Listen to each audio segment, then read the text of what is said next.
Israel and Hamas have agreed to extend the ceasefire for 2 more days.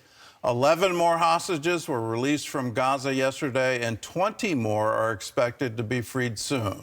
After weeks of pro-Palestinian demonstrations in London, more than 100,000 people gathered in Britain's capital to protest anti-Semitism. Chris Mitchell reports from Jerusalem. On Monday, 11 Israelis, including 2 mothers and 9 children, returned home after 52 days in captivity by Hamas. Among the reunions, 15-year-old Dafna and her 8-year-old sister Ella, who are now with their birth mother. Hamas murdered their father, stepmother, and stepbrother in Kibbutz Nir Oz. We are full with joy and happiness, but at the same time, we're very worried about the father, my cousin, Ofer Calderon, who's still in captivity.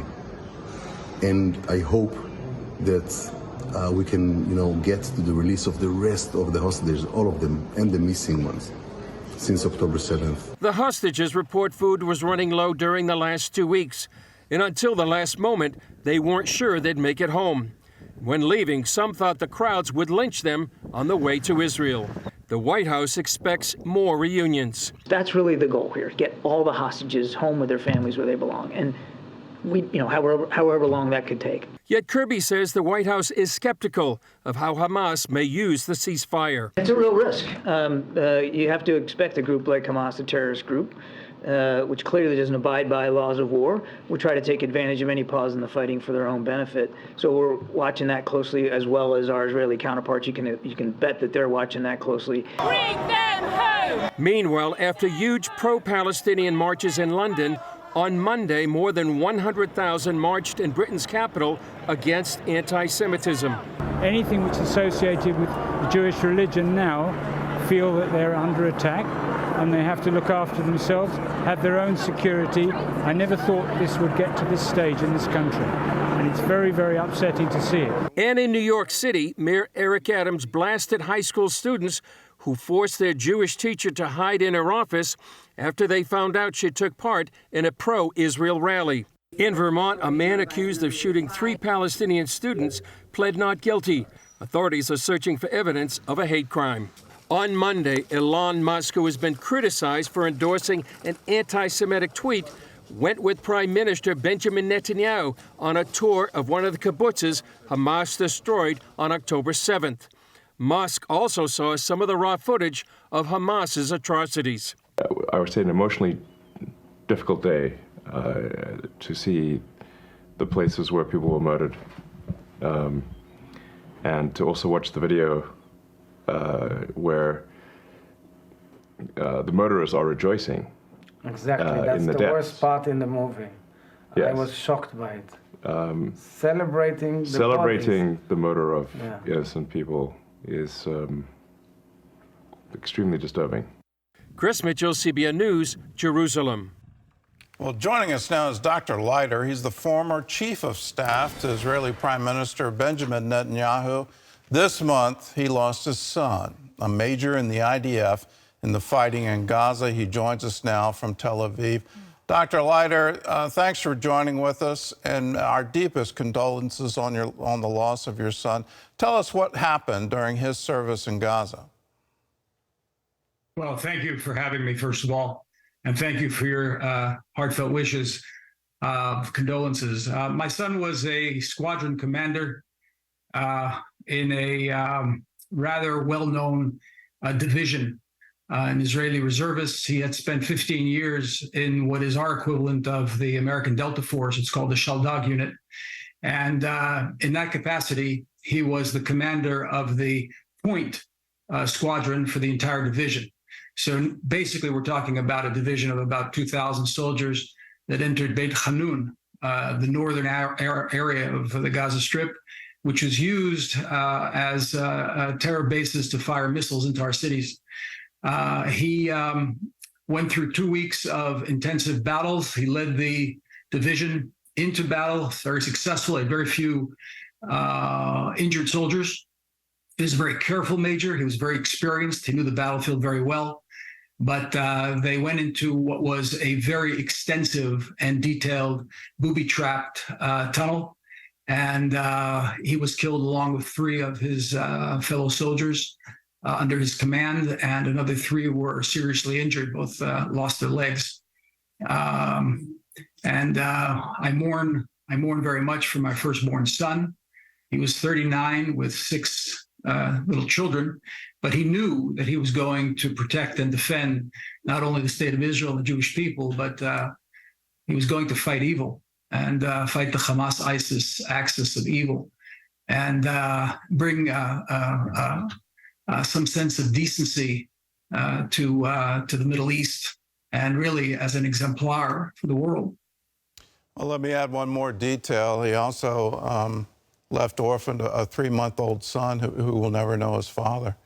And it's just absolutely tragic what has happened. In the middle of your grief, you're writing a letter to President Biden.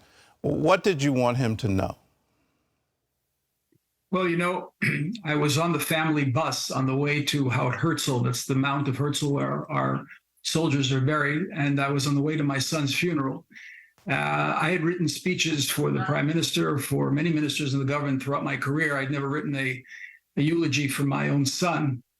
And I was busy making notes on the bus. And suddenly it occurred to me that there would be many people attending. We had many thousands of people attending that would only understand English. So I decided to add an English section to my eulogy, and I suddenly had a eureka moment. I said, well, why don't I write a letter to the president? Why doesn't that be the context of my English remarks? Because the president is from Scranton, Pennsylvania, as I am, and he lost a son. And suddenly I felt a sense of, well, maybe a sense of camaraderie, that he would understand where I was coming from. And I appealed to President Biden to not only support Israel, but do everything in his power to support Prime Minister Netanyahu's government's position that Hamas must be destroyed. Let me explain that, because many people, unfortunately, in the West don't really understand when we say Hamas has to be destroyed. You know, at the end of the Second World War, there was no question that Germany and Japan were defeated. If you went to, a bar in Indonesia and you asked someone that was totally uneducated who won the war, they'd say the Nazis were defeated. We need a victory, in this case, against Hamas, which in many cases are even worse than Nazis, because the Nazis try to cover up their tracks. Hamas celebrates their tracks. I mean, we now have accounts of some of the hostages who have been released, children who were forced to watch the slaughter of the innocents of 1,400 people on that day, the 7th of October. And when they cried, a gun was put to their head and they were told to stop crying, otherwise they'd be shot. This is the extent of the depravity that we're dealing with. And if that's not defeated, the entire world is going to suffer, not just Israel. We're at the like my son was at the point command of the division. Israel's at the point command of the free world, of the moral world. This is really a war for sanity, for morality, for ethics, and for light against darkness as we approach the Hanukkah holiday, which is the festival of lights. Well, I couldn't agree with you more. I think it's a defining moment for our generation. And just as the Allied leaders back in World War II, when there was talk about peace and should we have a cessation of the war and what terms would we accept from Japan and from Germany. And it was Roosevelt was clarion call, no less than unconditional surrender. Until this regime is wiped off the planet, we're not going to stop. That's our goal here. It has to be eliminated. This morning I was reading in the Bible, and it's Ezekiel 33:5, that there are people that hear the alarm and ignore it. Are we in danger of ignoring the alarm that Hamas presents? It's not just to Israel, but in my view, if they're allowed to exist, they're now a threat to the entire world. Well, you quote Ezekiel, and I'll draw on Isaiah here, who lamented those who confuse truth for lies and light for darkness and good for evil. And we have a situation here where the postmodernist thrust of the past 3-4 decades has corrupted the minds of so many people that there's not just a confusion between what's good and bad or what is good and evil, but actually evil is being interpreted as good.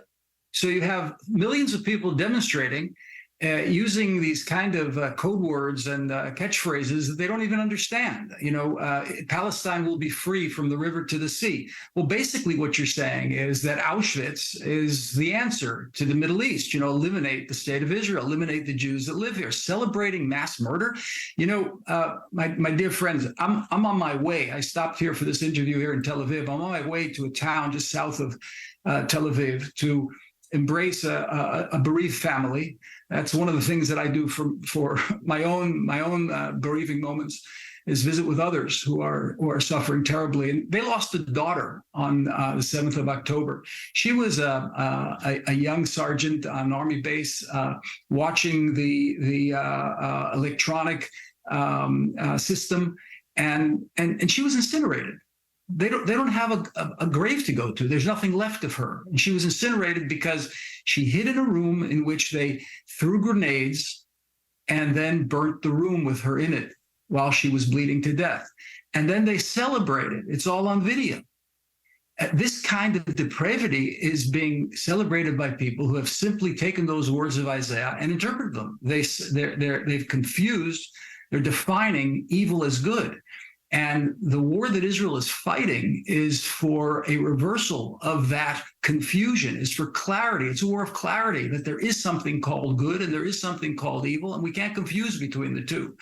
And unfortunately, so many of the campuses in the United States have been taken over by this postmodernism, which used to be a playful idea. They didn't believe in anything and just kind of tossed inanities around. But not anymore. This has become a real threat to civilization.